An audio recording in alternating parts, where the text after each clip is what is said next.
বৃষ্টির দেখা মেলায় তপ্ত প্রকৃতিতে সাময়িক স্বস্তি মিলেছে ঠিকই, তবে এই স্বস্তি খুব বেশি দিন স্থায়ী হচ্ছে না।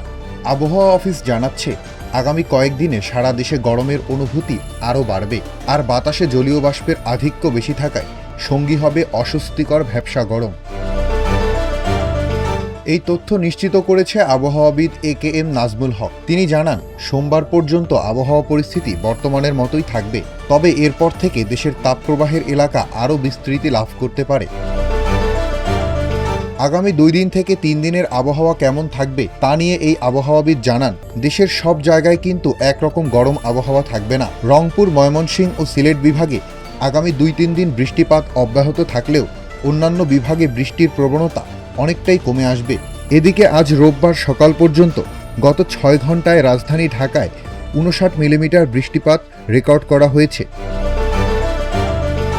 আজ সকাল 9টা থেকে পরবর্তী 24 ঘন্টার পূর্বাভাসের দিকে তাকালে দেখা যায়, রংপুর, ঢাকা, ময়মনসিংহ ও সিলেট বিভাগের অনেক জায়গায় এবং রাজশাহী, খুলনা, বরিশাল ও চট্টগ্রাম বিভাগের 2-1 জায়গায় অস্থায়ী দমকা ও ঝোড়ো হাওয়াসহ হালকা থেকে মাঝারি ধরনের বৃষ্টি বা বজ্রবৃষ্টি হতে পারে।